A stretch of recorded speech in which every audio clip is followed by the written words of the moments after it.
Composer and Academy member Tobias Picker will read the tribute to Charles Wuorinen. And at the end of the tribute, you will hear a recording of Charles Wuorinen's Grand Bambula for strings.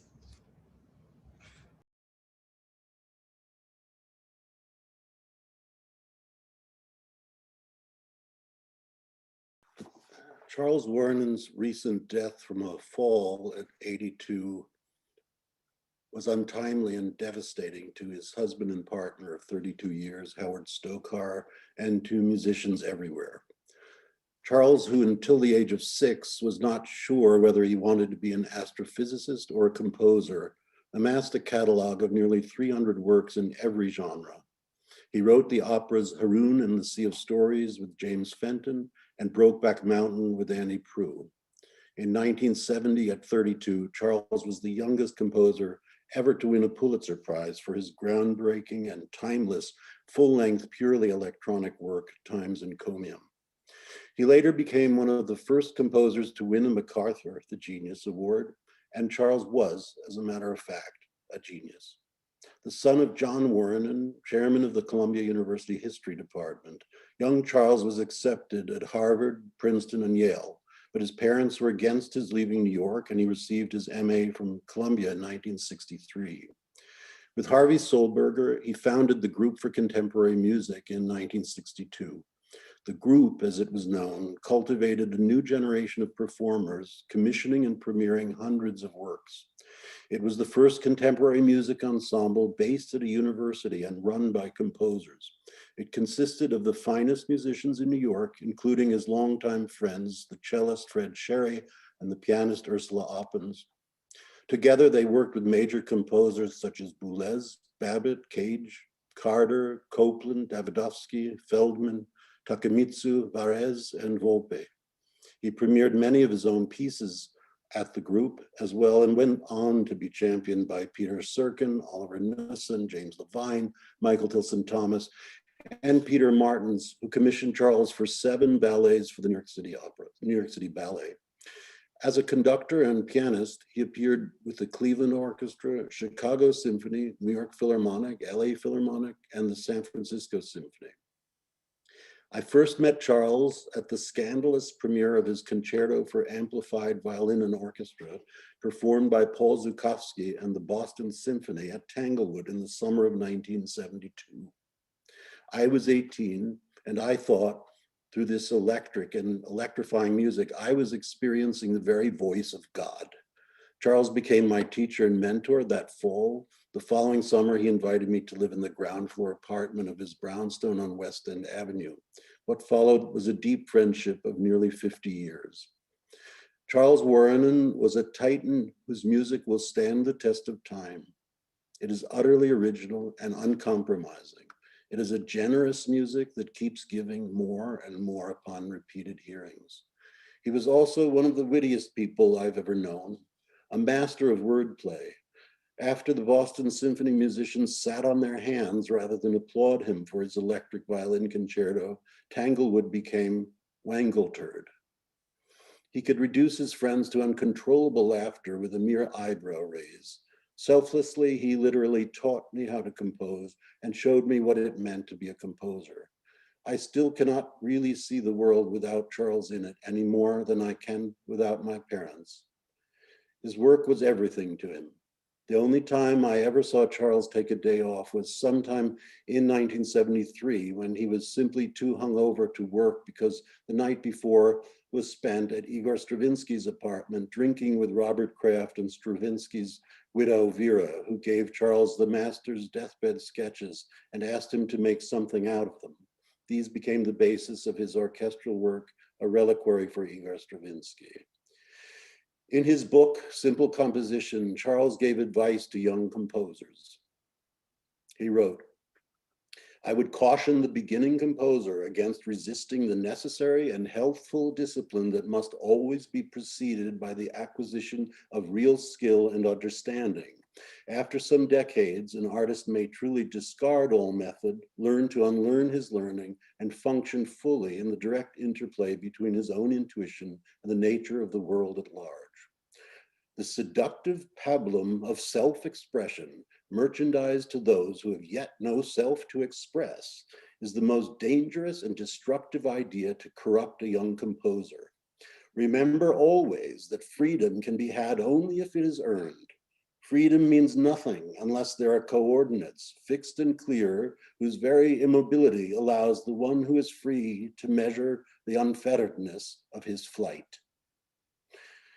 Philip Glass once told me there must always be a curmudgeon composer in our midst.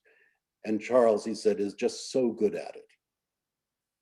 Charles Wuorinen once wrote, "My career in composition is directed toward integrating myself into my work and my work into the world so that both of us can disappear together." He was one of those people who are so vital that they don't really die until we do. And I will miss Charles deeply every day I have left on this earth.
Thank you, Tobias.